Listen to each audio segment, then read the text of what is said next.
you're representing, what borough you're representing. Thank you so much for joining us today. You could be in a PL session anywhere else, but you chose to be here with us. Thank you so much. We're gonna get started very soon. Um, Word on the street, there's like gonna be close to 1,000 people here. Let's try to break the internet. Um, this number just keeps on getting high. Okay, shout outs to John Adams, the Bronx.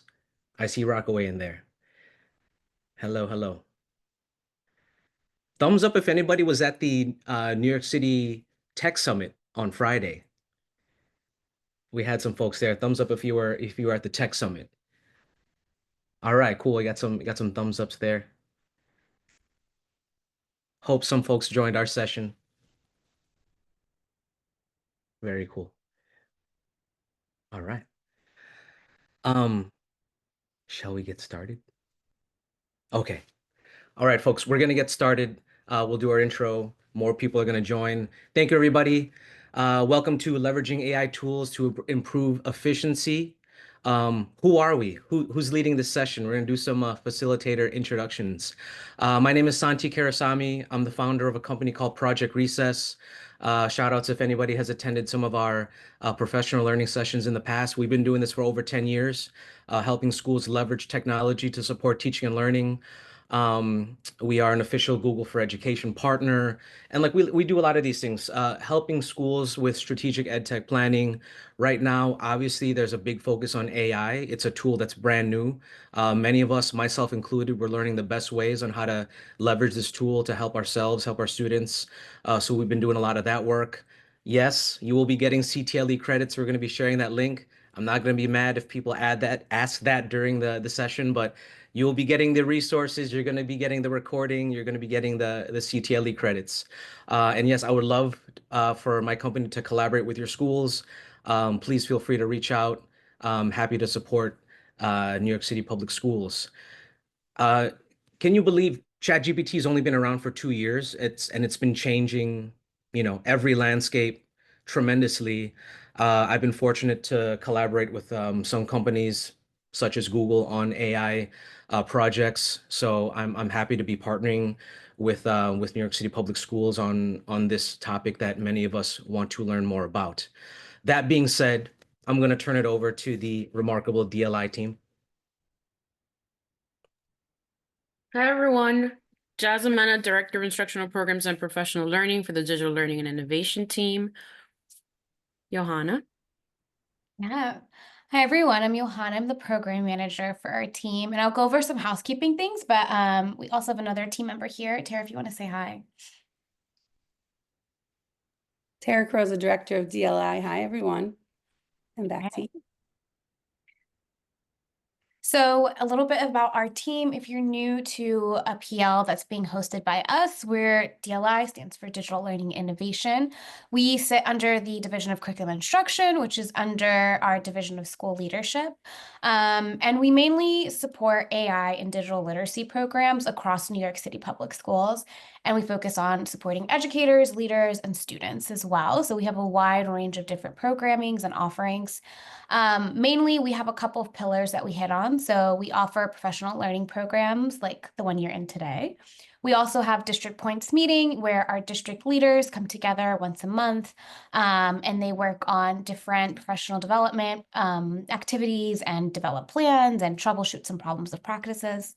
We also have some innovative pilots and leadership training. So sometimes we get the chance to collaborate with co-pilot or other experts in the field and get to collaborate and offer specific schools or districts some pilots to see how they're working and then scale them as we go. So that's a little bit about our team and what we do. Thank you. Thank you all. I'm And looking at the. Go ahead. Sorry. Go ahead. I was just really quickly go over housekeeping. I know Santi talked about it at the beginning, but at the end of this session, you're going to receive 2 quick forms, and it's really, really important that you complete them. So the first one is going to be used to track your attendance, and it's also going to be used to share follow-up resources. So we want to be able to give you access to this deck. We want to give you access to some other resources and websites that you might find helpful. And then the second link is going to be the one that actually processes and gives you your CTLE. So when we put up those two links, please make sure that you complete them. And then tomorrow you should receive an email from our team, from the DLI team, that A, confirms your attendance, and then B, it shares this deck and other helpful resources that you might want to leverage. And then for questions, we're a large group. Right now we're about 500, but still growing. For questions, please you use the Q&A feature, and that way we can respond to your questions directly. But if they're more whole group, just large questions, then we can just respond to them in the chat. Thank you so much. Thank you so much. Yes, 500 growing. A lot of people here. Again, thank you all for joining us. This is going to be a brief overview of the agenda, what we expect to go over today. So we're going to have this really cool warm-up question that we love to ask folks when we lead this session, followed by the overview, what we expect to cover, which will be common AI terms, AI for administrative tasks. And again, you don't have to be an administrator. This is just tasks that also relate to teaching in the classroom. Okay. And then AI for lesson plans. And then we're going to go over official AI guidance regarding using these tools. So we're going to be walking away with a lot of really great information regarding AI for teaching and learning. So one of my favorite warm-up questions that I love asking folks, please think about this. Tell us about a technology or innovation that you thought was all hype at first, but now has won you over. Please drop your answer in the chat to give you an idea of answers that that we've heard. I'll share mine. When the Apple Watch smartwatches first came out, I definitely was not a fan. But then after having my first kid, I thought this was like the best way to communicate with my wife. 3 o'clock in the morning, I need help, I need diapers, I need a bottle, whatever. So now I wear my smartwatch every day, and it reminds me that I'm not moving enough. So that's something that I appreciate. I'm seeing some things on the phone. Anybody from the DLI team wanna share? Yeah, for me, it's Google Homes. I was very skeptical because I thought they were recording us, and I grew up watching Smart House. But they're really great, and I have a parent who's visually impaired, so it's really fun to see him use the Google Home and use it to tell him what the weather is going to be like, and it's really nice. It makes the world more accessible for him. Thank you. I Anybody see else? in the chat mentioned mine, an air fryer. So I cook everything in the air fryer. Never would have thought I'm no longer using a toaster oven. So yeah, makes life so much easier. Yes, I'm definitely on team air fryer. Tara or I said cryptocurrency. I know that's maybe not like a tool, but I was like, is this gonna last? So mine was like crypto. Cool. I'm sure there's like different PDs going on about that. But yeah, I'm seeing a lot of air fryers. That's awesome. People are agreeing with crypto. Alexa, so like smart homes, all that stuff, really great. Somebody mentioned earlier, like indoor plumbing, which yes, absolutely. Thumbs up to that. So thank you all for sharing that. I love seeing what people are sharing here, and we ask that you think about that and think about this idea that this like unexpected usefulness of these technologies or innovations. I think that dovetails nicely into this idea of AI. Like many of us, myself included, were maybe still are just like wondering how AI can help us. And I want to keep this spirit of curiosity while we talk about these tools. So let's proceed. Overview of this session. If you're new to AI, this session is for you, right? So this whole session is about how we can use these tools to enhance teaching and learning, streamline administrative tasks, like emailing, making posters, etc., and then understanding the safest ways to use these tools in New York City Public Schools. All right. So again, let's make sure that we're all on the same page when we're talking about these things. There's a lot of terms that are being used in this space, and we want to make sure that everybody has an idea of what they are. So obviously, artificial intelligence, computer programs that complete cognitive tasks typically associated with human intelligence. What's interesting about this is that, yes, a lot of the conversation about AI is happening now within the past 2 years, but the reality is we've been using AI tools for much longer than that. I've got some familiar icons here on the screen. Google Maps, I know somebody had that in terms of one of their, favorite innovations. It's almost impossible to get lost anymore, right? Like, but then at the same time, that there's an excitement to learning like where things are. So it's a trade-off. But all of these tools here, Google Maps, using a smart assistant like Siri, your digital photos app, or even like a music platform like Spotify, all of these tools use AI to help us find things, curate playlists. So we've been using these terms before, but within the past 2 years, we've really been talking a lot about generative AI. All right, so that's our next term. And so Gen AI is a type of AI that can generate new content, such as text, images, or other media. An emphasis on other media. So, like, we're all at this point, I think, familiar that these tools like Microsoft Copilot, even ChatGPT, et cetera, it can help you make a lesson plan. It can help you, polish up your emails. But now we're seeing these tools, yes, make images, but now they're making videos that look very real. Something personally that I've been doing using these tools, I'm not a computer programmer. I don't know much about building websites from scratch. These tools can help you build websites from scratch, which is remarkable. That's like a PD for another day. But we're looking at creating, let's say you're a science teacher, you can make an interactive website on, your science problem immediately, which is crazy. So these things generate new content. All right. Here's some examples down here. That image on the right, that's AI generated art that won an art competition. That spurred a lot of controversy on what is art, and obviously Copilot helping you with your meeting notes. So generative AI, that's the type of AI that, ChatGPT, Gemini, Magic School, that's what these systems are leveraging, making new content. Okay. And all of these things are using a large language model as like the engine, as like something that's powering it. So maybe you've heard this term before, LLM, large language model. These are AI models that's trained on large amounts of text and data. And when I say large amounts, I mean the entire internet, every web page, every book that's published online, every social media feed that people are typing, that are people responding to. Like that's nuts. Mind blowing if you think about it. These AI models like ChatGPT, Copilot, they're trained on every piece of writing on the internet. First of all, that's a ton of space. People have conversations about, how much power these things are consuming, but that's how these things know so much because they're trained on everything, which is it is insane. It is insane. So examples of, LLMs, again, Copilot, Irma approved. We'll get into what that means uh throughout this session. Again, continuing with our terms here, prompt, we've all heard this. This is how you interact with these large language models. This is essentially you telling it what to do, right? A method of interacting with it. So there, people have different ways of prompting. There's different suggestions. Here's an example. Typing in a Copilot. I'm a high school social studies teacher. Preparing for a discussion. I need 5 open-ended questions, right? Things like that. Building on this idea of a prompt, one of the things that we sort of suggest to teachers is a framework on like what a good prompt could look like.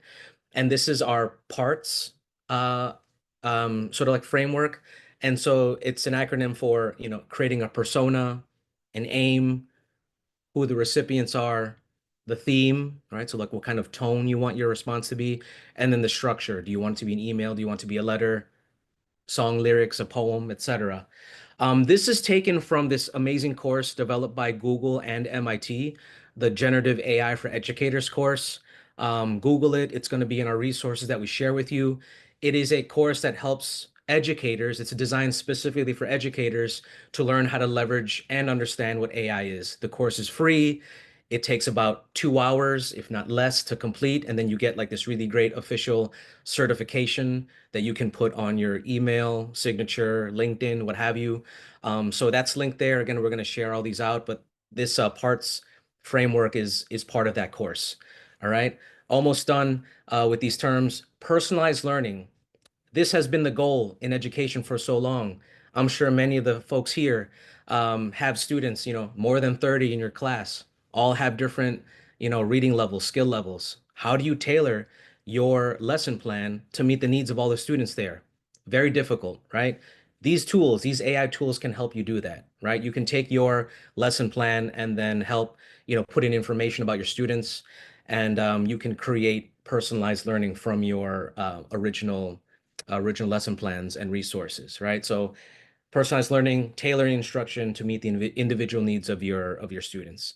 So we have some Magic School fans. I'm seeing it in the chat. So an example of this, creating personalized learning paths through customized activities. We're going to go over what that looks like. Okay. And then almost complete with this bias in AI. This is interesting when an AI system produces unfair or inaccurate results. So, for example, you can create images from some of these AI tools. I typed in a prompt, generate an image of the main character of a story. And interestingly enough, the response is the images were all men, right? As we all know, women can absolutely be the main characters of stories, right? We all have female heroes in our lives, I'm sure. And so that's a snapshot of how these systems can be biased. And it's not the AI's fault, right? Like there's a lot of bias online in the internet that these things are trained on. So that's something to be mindful of when you're using this with yourself, with your students, that you always have to monitor the output of these things to make sure that it's accurate, make sure that it's something that you do want to share with your class. And that relates to ethical AI.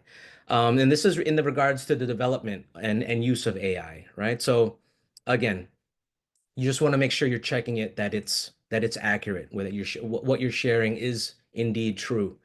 All right. And then this last one we added recently, hallucination. You may or may not have heard this term. This is AI hallucinations are incorrect or misleading results that AI models generate. Okay. And they can be caused by a variety of factors. But if there's one thing, that we want you to walk away from this session, we're always going to need humans that are part of this process. A lot of teachers, rightfully so, are concerned that AI is going to take your jobs. I personally don't think that's going to happen because we need content experts. That's who you are. That's how we as educators, that's how we fit into this piece, to make sure that we're not sharing, hallucination or false information. Okay. Um, we got more terms. Human in the loop. We just want to make sure that humans are part of this system. Okay. I'm just gonna go quickly through these to make sure that we have space and time for the other content. If you want to learn more about these terms, we are linking these two resources, one from Google, one from a really great nonprofit called AI just to make sure that you're familiar with the language of AI that many people are discussing right now. Okay. Um, Time to share your learning. Okay. We went through a lot of terms. Of all the terms that we discussed, which one did you find the most intriguing or potentially useful in your classroom? We're going to launch a poll in a second. You're going to see something pop on your screen, and then you can go ahead and answer it, right? And I'll just shuffle back just real quickly, just to, again, just refresh your memory. So human in the loop, hallucination, ethical AI, personalized learning, bias, prompts, okay, large language models, etc. Okay, so think about the things that we just went over. What do you think was most intriguing to you? We would love to know. This will help us, organize our PDs in the future and help us understand what we'll focus more on in the future. Okay. Um, thank you. We'll give it another. We'll give it another minute. I know there's a lot of people here. Almost got 600 folks here. We'll leave this. Please share. Thank you so much. We got a lot of people sharing right now. We'll leave it open for a little bit. And I'm going to introduce our next session, AI for school administrative tasks. Okay. So again, when we say administrative tasks, you don't necessarily have to be a school administrator, principal, AP. These are for tasks that are still related to your class that may not necessarily be like you in front of the classroom, but these are more things we do in the background. Okay, so let's get right into it. And then DLI team, I'll let you be in charge of opening and closing the poll, but I think people are still answering that. Okay, so again, we got we got some Magic School friends, Magic School fans here in the chat. And yeah, let's talk about Magic School for a little bit. So the first thing that we want to talk about in regards to AI for administrative tasks are social media posts. Thumbs up if you are, responsible for posting on behalf of your school, on behalf of maybe a club. That's a big job. Social media manager, that in itself is a whole job. I personally, have challenges like trying to craft like a really good social media post. I get frustrated and then I don't post anything, right? So part of how we can alleviate that is leveraging AI. So when you go to Magic School, if you've never used it before, what I really appreciate about the platform is that they organize the dashboard to have these little, buttons, areas that you can click on that give you an idea on what this tool can do. I think this is an amazing like design choice that the Magic School created. And one of the options on your dashboard is a social media post, right? And I will say this also, you can do this outside of Magic School. If you want to use a tool like Microsoft Copilot, you can do that also. But on this example, you would click on social media post, and let's say, this is an example prompt. I am the principal of Springfield Elementary. Shout out to anybody who watches The Simpsons. I want to create a Thanksgiving post for our school social media page. It should express gratitude. It should include a Spanish translation, and the tone should be warm, welcoming, and inclusive. Okay. So that's an example prompt. Again, you can add your own prompt. Um, and what does it give you? All right. It gives you this. Apologies if the text is too small, but the response is cool. It organized it into these different sections. A response, your post for Twitter, your post for Facebook, your post for Instagram and LinkedIn, and you can add other things on there also. You got your Spanish translation in there. It did your hashtags. It has your emojis, and you can start from there. So another thing I want to emphasize is that don't just take the first thing that AI gives you and then post it. Definitely don't do that. Everyone here has a voice. Everyone here has a way of speaking that is representative of who you are and what your school is. We don't want to lose that. I've seen so many posts online on social media that are clearly made with AI, that are not edited, that are not made to reflect the author's voice, and it just sounds robotic. It just sounds soulless, right? You don't want to do that. These tools are really great at not starting from scratch, not reinventing the wheel, right? You can take this post and then add your own voice, add your own spin on it, add your own hashtags. Maybe you don't like the turkey emoji. Maybe you're more of a chicken drumstick fan, but the key is make it your own. Again, please don't just take the first thing it gives you and send it out into the internet. You need to refine it and make it your own. Okay. Um, and again, okay, well, let me add this part on there. So in addition to I'm just going to go back a little bit. In addition to clicking on that social media post button on Magic School, there's also on the side that they have their own chatbot. Okay. And you can do the same thing. You can post that same or paste that same prompt in the chatbot, and then you'll get the same, like a very similar response. Okay. So I'm saying there are two ways within Magic School to do that. What's interesting about this also, the chatbot, is that arrow right there, there's a read aloud mode, so it can read to you, and that can be helpful in regards to accessibility as well. So there's different ways to do that. And again, I want to reiterate, this is not limited to Magic School. Magic School is using something like ChatGPT underneath it, right? So even if your school, first of all, yes, Magic School is free, but you do have to pay for more options if you want more like more abilities to like interact with the prompts and etc.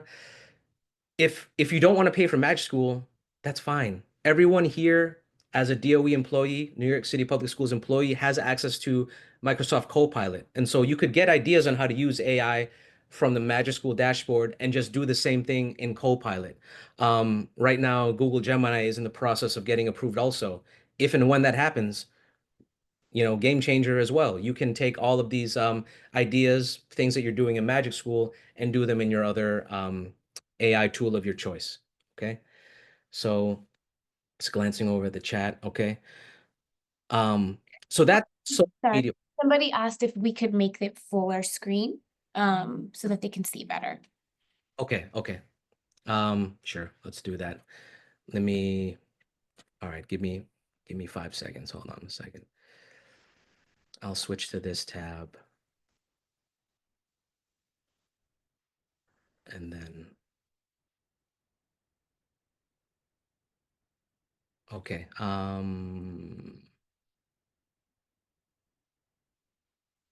Does that work? Perfect, thank you. Okay. Okay. All right. Sure. Hopefully, folks see that a little bit better. Okay. So social media posts. Okay. Flyers and posters. Okay. So flyers and posters. So in addition to social media posts, um, people can make flyers and posters as well.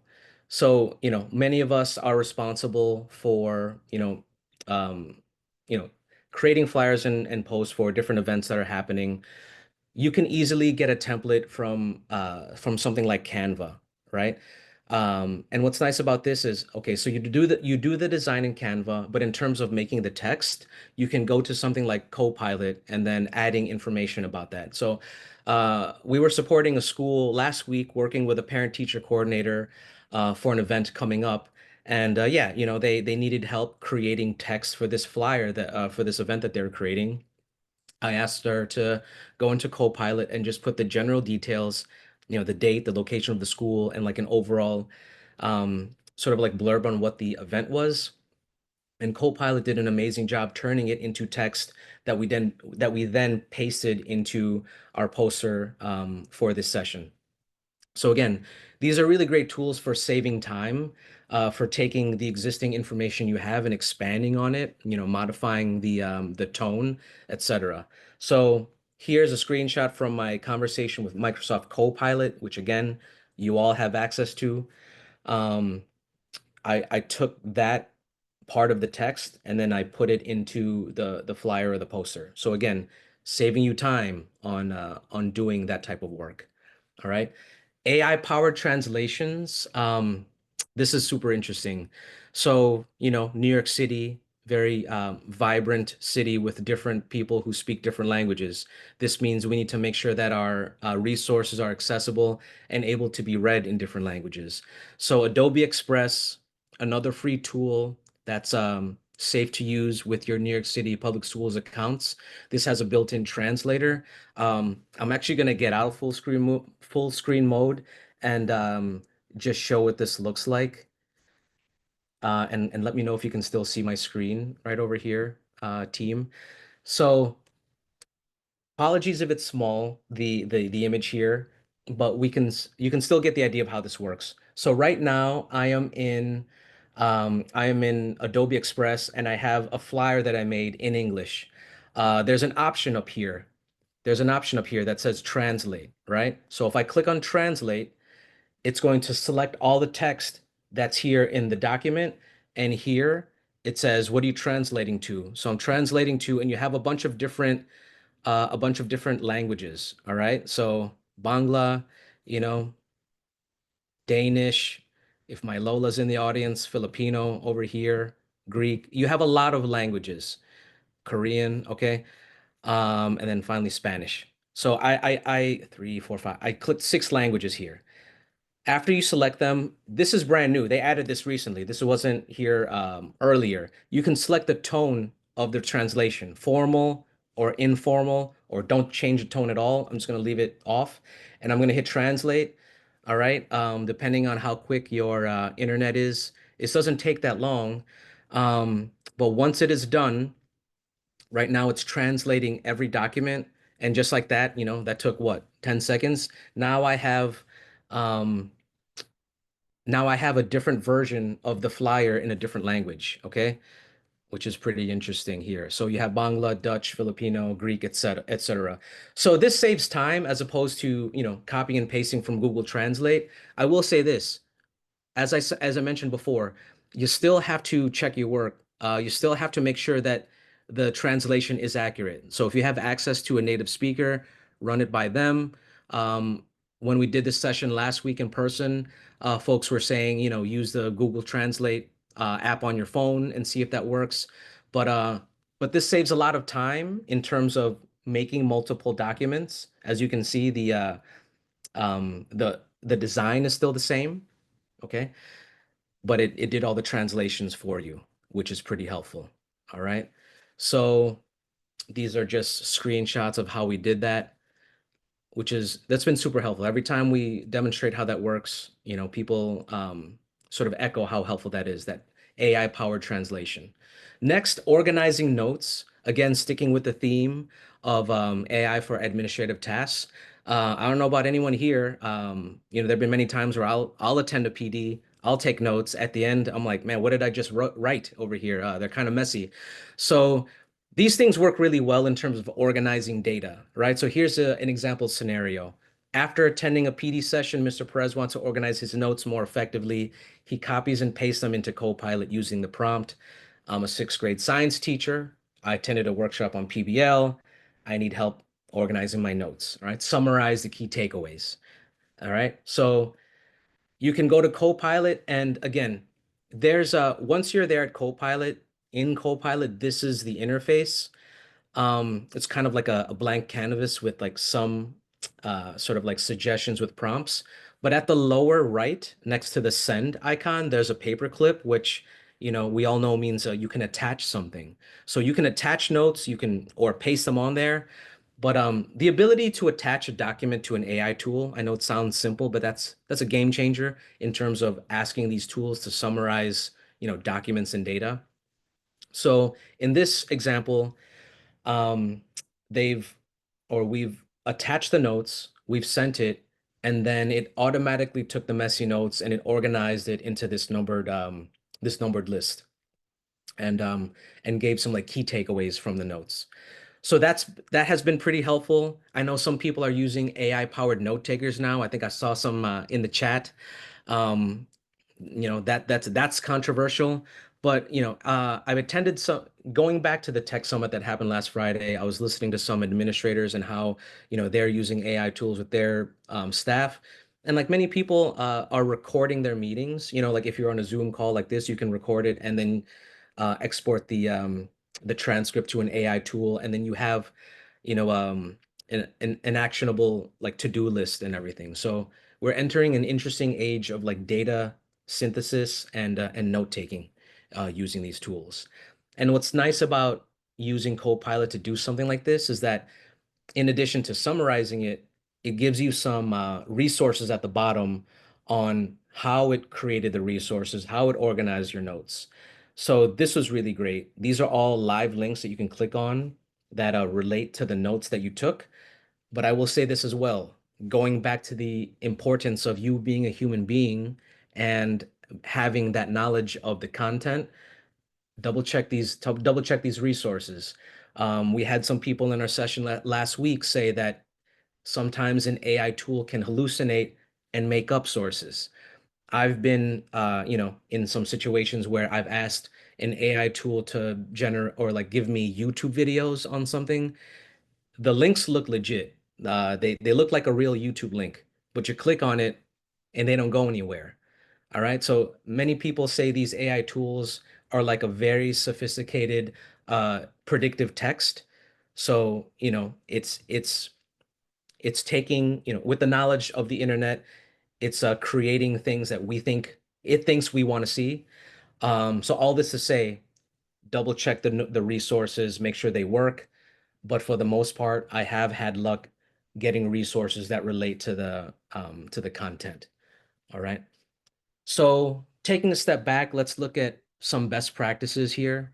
Thumbs up if folks are familiar with the term garbage in, garbage out. All right, so that's what it is here. So don't assume that the AI tool will always provide accurate analysis. If anything, another big takeaway that folks should walk away with, be skeptical of the AI tool. Assume that it will hallucinate. And you as an educator, as a content expert, you should be the one to see where the inaccuracies are. So instead of that, ensure your notes are unbiased and complete and clear. okay? And in regards to prompts, instead of being vague, you want to provide specific details. You can use that parts framework that we shared.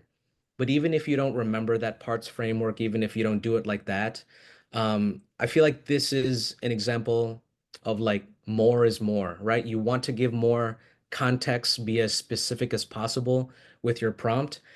And these are chatbots, emphasis on chat. You want to have a conversation with it. I know many people get turned off or let down by how these systems respond, but it's because the prompts were not specific or good to begin with, right? And then you just get garbage out, a response that's not good and not helpful. So even if you begin your prompt with something that's a little vague, you can refine it. Just go back and forth, refine who the audience is, refine what you want the tone to be. And eventually you'll get something that is workable. Again, add your own voice to it, your own spin to it. So you make sure that your own voice is still coming out. All right. Um, Next one, please don't over rely on the AI and just directly copy its output. As I mentioned, you want to use it as a starting point. Okay. Use it as a starting point. And just to emphasize like how powerful these tools can be used in regards to analyzing text and data. We as a team found this document from the state of Wyoming on their AI use policy. It's a long document. We uploaded it into Microsoft Copilot. We attached it, and then here's our prompt. I'm a high school tech lead. I need to quickly understand the key takeaways. Provide a concise summary. And it did. It gave me the purpose and vision, etc. So again, you want to make sure, go back and forth, make sure that it's correct. But in terms of a starting point, like these tools can be leveraged as like your own personal executive assistant in terms of summarizing, creating content, helping you with your lesson plans, etc. So if you think about it that way as like a 24/7, super useful executive assistant for yourself, it can be a game changer for your workflow. Okay. Um, let's get into another share your learning question here. So we just discussed how AI can support with social media posts, flyers, translations, synthesizing text and data. We went over a lot, and yes, this session is going to be drinking from a fire hose. But what example of how AI can support your, executive tasks did you find the most interesting, and why? Please share that in the poll. Take a minute, think about these things, and please let us know. Okay. So again, we went over how these things can help with translations, flyers and posters, social media posts, synthesizing data, thinking about all of these things. Maybe there's something else. Please share with us in the poll. How do you think this can help you today? So we'll give you some time. A lot of people submitting their responses. Thank you so much. Doing good on time. Thank you. This will inform us on how we structure our PDs moving forward. Okay. So please, take a minute, finish your response, share it with us. We're gonna move forward here. Okay. So the next one, AI for enhancing lesson plans and classroom activities. Okay. And again, I know the chat is a lot of activity going on. Feel free to share how you personally are using this to enhance your lesson plans or classroom activities. Would love to hear it. Okay. So again, going back to personalized learning, you can use these tools to create differentiated resources. All right. So here's a challenge. You're a middle school teacher. Um, you want to create differentiated reading materials for a unit on the solar system, but you might not have time to adapt the reading for different reading levels. Okay. We've all been in something similar to that. All right. So how AI can help, you can use an AI tool, Copilot, Magic School, what have you, to quickly generate different versions of the same text. All right. With different reading levels. So what does that look like? This is screenshots from Copilot. Analyze the following text. What is the Lexile level? All right. And so you have your text here. Earth and its solar system are part of the Milky Way galaxy. which is one of the many galaxies in the universe. All right. So again, these things are trained on everything, trained on how to analyze Lexile levels. According to Copilot, when we did this, it said the Lexile level likely falls within that range, typically suitable for middle school students. Again, you're the teacher, you decide if that's accurate or not. And then here it gives you the resources on how it came up with that response. Oh, also, if these tools don't give you references, you can always ask. All right. If it gives you a response that you want more context on, you can ask the AI tool, hey, where'd you get that information from? You know, provide the resources on how you got, that answer. All right. So you have to be a little demanding with these things if they don't give you what you need right away. All right. And then moving on with this example, so you can revise the text. Okay, so we're asking revise the text to be suitable for a student in the second grade, include the Lexile range. So these things are changing the text, the Lexile level on the fly to help you create, more resources that are more in line with the students you have in your class. Again, these things can be used like that to help personalize your lesson plans, your resources, and help you save time doing that. All right. You can ask it for a glossary is another example on that. Okay. In addition to the glossary, you can have it create study questions. We had conversations with students on how they're using AI. Many of them are taking their notes and having their AI tool create quiz questions or flashcards for them. So again, these tools can be almost like your own personal tutor, your own personal executive assistant, if you view it that way. All right. AI for formative assessment, the next one. So the challenge, you have a diverse group of learners. You want to provide formative activities that meet their needs. Okay. Here's the prompt. Fourth grade teacher, you want to create formative assessments on the water cycle. Generate 3 formative activities, each with a different level of difficulty. Okay, so you can get very specific with this. We had a teacher in our session on Friday, a math teacher. They leveraged these tools to create individualized math questions for their students that were not on grade level, but also those that are above. So you can use these tools to really differentiate your resources here. Rubrics is interesting, and I've seen some teachers do this too. You can create rubrics from scratch, right? Like that's time consuming. But you can use these tools to generate rubrics. In addition, you can upload existing rubrics and have these tools modify them.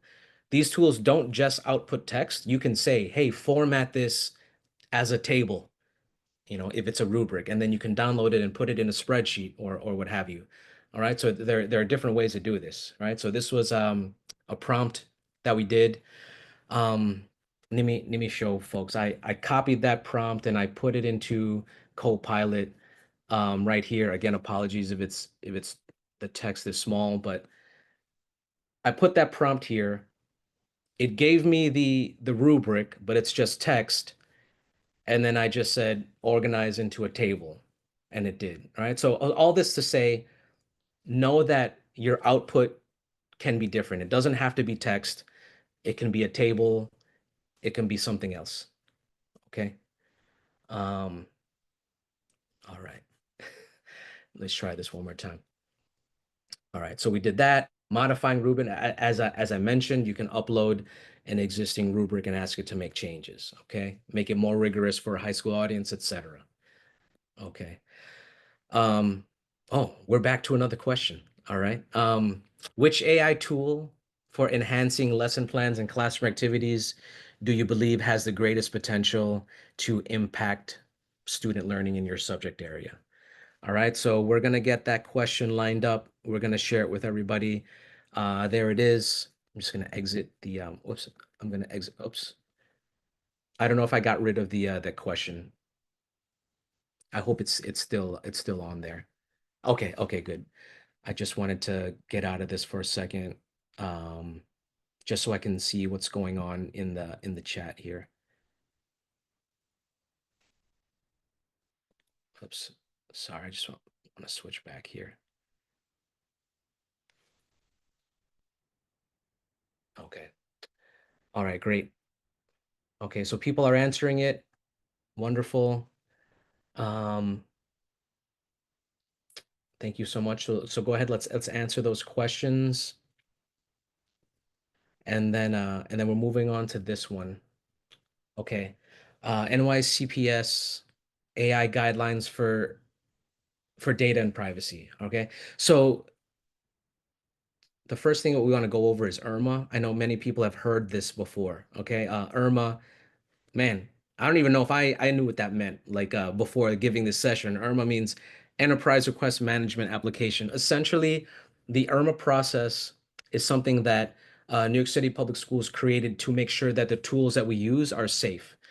Um, the reality of these AI tools is that they're trained on data, our data, right? You and I are essentially the product on how these things work. And we want to make sure that our data is safe. Our students' data is safe. And you've probably noticed there's a new AI tool coming out every week, saying it's going to help with X, Y, or Z. But I urge folks, don't fall for the shiny thing that is new coming out every week. We want to make sure that we're using tools that's keeping our data safe, and that's what this IRMA process is. Okay, so where do you find these tools? You got to go to the EdTech portal. Again, we're going to share these resources to everybody. So when you go to the EdTech portal, and that's edtechprogram.microsoft crmportals.com, rolls off the tongue. There's a link up at the top that says IRMA, right? And then you can click on that, and it'll give you some different options when you search for a tool. So all the tools, many tools, are on the IRMA list. Some will say complete, in progress, non-compliant, etc. So here's a screenshot of what that looks like. So Canva, as you can see, it's completed. OpenAI, ChatGPT, it's in progress. Google's Gemini, currently in progress. Who knew that Mentimeter, non-compliant? So if you're using that tool, maybe look into an alternative platform that does something similar. Okay. So when people talk about the IRMA process, it's just making sure that the tools we're using are safe. Yes, Magic School AI. Thank you for asking that. Here's a list of current approved AI tools: Copilot, Magic School, etc. Gemini. It's in process. Trust me. If and when it becomes enabled, you'll hear about it. But these are the current things, and these things change all the time. So definitely check the IRMA site. Be in contact with your SPOC and everything to make sure that these things work. Okay. All right. I personally went through the IRMA process with our platform, Playground Learning, which is online PD. I just have this on there just to say it's rigorous. That was a rigorous process. But it again, just making sure that all our information is safe. So as I said, there's official AI guidance. All of these things are linked on the slides that we're going to share with everybody. This gives you a little more context on how like the best ways to use these AI tools. Okay. So just some quick points here. Always prioritize your students' privacy. If you are inputting documents or pasting things into an AI tool, doesn't matter what it is, make sure that you're not including, PII, personally identifiable information. Put in placeholders for the names. Make sure that you're not uploading like sensitive information, because again, like with many of these tools, whatever you put into them, they're using it for training data, and that information is being saved. So yes, keep that in mind. Make sure you keep things general. Review the AI content carefully. Again, you as an educator, you are the expert. You know if this tool is hallucinating, okay? All of these AI tools have different age restrictions. Most of them, you got to be an adult or 18 and up to use these tools. So you have to be mindful of that. And lastly, please avoid uploading copyright materials, namely curricula, just in regards to data privacy. Okay. Back to another question. So, we talked quickly about the safe ways to use AI.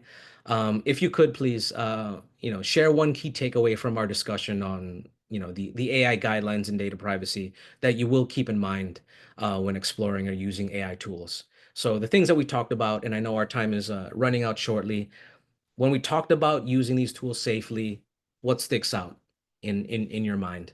Please submit your answer to the chat over here. All right, so I'm just looking at this the chat as you guys are doing that. Yes, IRMA compliance. The list is very useful. Absolutely. Okay. So I know some people are answering. Thank you so much. And I'm just going to keep on moving forward. Please go ahead and share the key takeaway on how you keep safe using AI tools. And as we're doing that, we're here with our survey. I don't know if anybody from the DLI team would want to just say a little bit about the survey. Yes. So we've gotten a lot of questions about attendance and if you're going to get the deck. The survey is the only way to get access to that information. So it'll confirm your attendance for us. We'll send you an email tomorrow with a copy of this deck with some of the resources that Santi's mentioned and that we've mentioned in the chat and the QA. And if you end up having follow-up questions or you want extra support, it'll also give you the vessel to be able to communicate with us. So please make sure you complete the survey. You are going to you need to log into your DOE email address or like your school email address to be able to complete it because it's a Google form. So you can use your DOE one, you can use your school Gmail. Yeah, either one. You can use either one, yeah. Thomas, thank you for sharing that link in the chat. I know somebody was asking for that. Thank you so much. It's a group effort here. Very nice. Okay, so we have that survey here. Somebody was asking if the survey was anonymous. I don't know if you wanted to clarify that, DLI team. It can't be anonymous because it's our only way to confirm attendance and also keep a record in case something happens and someone needs to know. And it's also our only way of making sure that we can be in contact with you. Okay, and then whoops, let me refresh this. Okay, there it is. All right, so if folks need CTLE credit hours, you can go to bit.ly. I'm gonna put that in the chat as well. I'll just put the full link in there. In the chat, I just put a link to a Google form where you can request 1 hour of CTLE credit. The title of this is leveraging AI to. I'll put the link to it, but leveraging AI tools for efficiency. And then you'll be eligible for 1 CTLE hour. Somebody from my team will mail you a certificate for the CTLE hours. So that's in the chat. Okay. We have some time for Q&A, but before we get into that, here are some resources, again, like the vocab from Google from AI-EDU. We're going to add some more information on there. And then if folks want to get in contact with my company, again, we've been doing this work for a long time. I know there are some schools that, could benefit from professional development, further PD on leveraging AI. If you're interested, please reach out. We'd love to get in contact with you. Shoot me an email or that QR code will take you to a form where you can get in touch with me. But thank you everybody for joining us today. I'll leave this up here. Did we finish with 5 minutes early? 5 minutes on time? You're welcome. So yeah, do we have any questions? I didn't have a chance, DLI team. You want to call on participants? There's 7 with their hand raised. Also, Santi, it's the link you put in the chat, right? For your CTL? Yeah. I just put the link in the chat. Okay. Can you put it again? Yeah, it's not working. Okay. I know did folks submit Q&A, or I guess if people have their hands raised, we can, but I don't know if they're able to unmute since this is a webinar. Well, let's see. Oh, okay, wait a minute. Well, Catherine, you're at the top of my list. I'm gonna allow you to talk if you still have a question. Catherine Rosario, if you have a question. If not, it's okay. Hey, I'm okay. Thank you so much. Okay. Okay, all right. No, thank you. Okay. Well, I'll hang around for a little bit. I know people have a busy schedule today. Thank you again for joining. Special thanks to the DLI team. Thank you for managing the chat and supporting us here. I'll still stay on for another 5 minutes if people want to put something, if you want to raise your hand, I'll allow you to unmute and then we can have a conversation. Um, Otherwise, thanks for joining. PD title. Okay, let's go to the here. This is the title. It's the one with today's date also, if you're doing that one. Okay.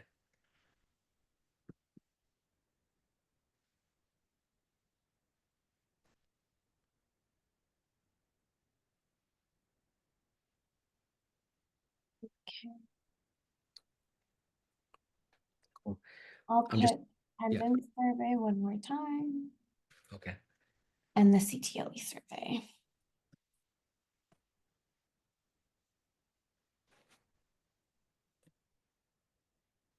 I'm just looking over the Q&A. Jaslyn was on it, answering all the questions. Very nice. Team. Very nice. Santi, somebody said, why is the date of birth being requested on project recess? Yeah. Um, that's a good question. That's what the state requires. So in order to give educators CTLE credits, they're requesting that information. Trust me, like I felt weird asking that too, but they need that information from us as CTLE providers, I guess, to make sure that you're actual educators in the system. Um, so that's I have to ask for that information because New York State requires CTLE providers to gather that. So that's why. If you still can't access the survey for some reason, I'm gonna put our team's email address in the chat and you can email us. And I'll put the full CTLE link one more time. There you go.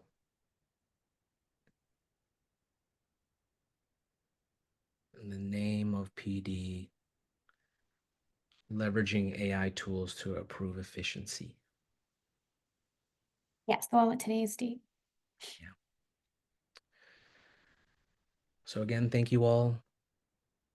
Thank you all for joining. I hope people are more equipped to leverage these tools. Someone's at, is a survey the same as the attendance? Yes, the survey is the attendance. Mhm. Thank you. Thank you. Thank you. And Myra, you can log in with your DOE email or your own school Gmail. Thank you, Kenneth, for that positive feedback. Thank you, everybody. Yes, just the two surveys. So it was a DLI survey and then optional the CTLE survey. And yes, we will be emailing everything to everyone who completes the survey. Yeah. And in terms of location, this is virtual. I think there's an option to say virtual in the CTLE. Yeah, CTLE. I'm gonna put this. I just put the CTLE link once more in the chat. And that's the name. Yeah, that's the name of the session. And if you need the DLI survey, that's it right there. Yep. Okay. Awesome. 1 hour, yes. 1 hour. Yes. Yeah. As you know, I wish we had more. Oh, yeah. I wish I had more time. And somebody asked if this if this counts as attendance for other sessions you attended today. No, we have no Just this one. influence or control over the other sessions. Just today's 1 hour. Yeah. Robert, I hope you can be part of the next presentation as well.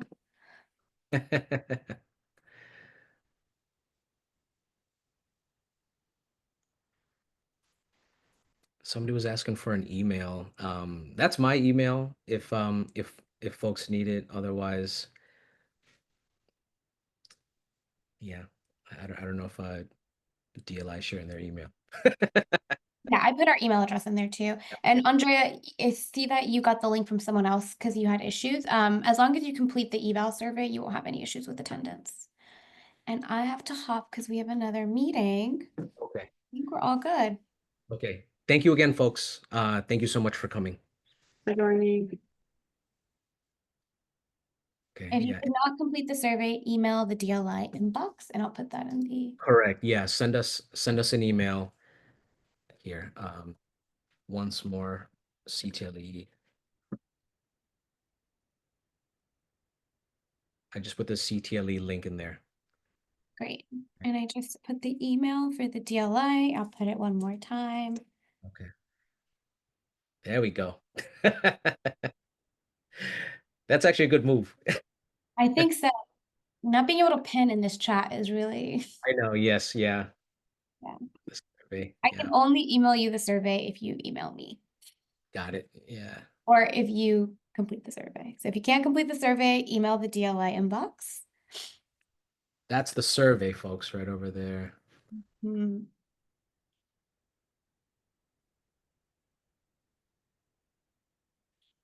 Because of the volume of chat, I cannot, if you put your email in here, I'm not gonna be able to pull it out. Yeah. Yeah. All right. Please email the DLI inbox. All right, I'm gonna hop. We have another meeting.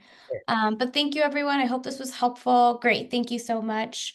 Okay, I'm gonna go. You can hop, Johanna. I'll stay on for a minute. Okay. Thank you, All right. Thank you. everyone. Okay. Yeah, I'll stay on for another minute just to make sure everybody has the links. We got the survey on there, CTLE.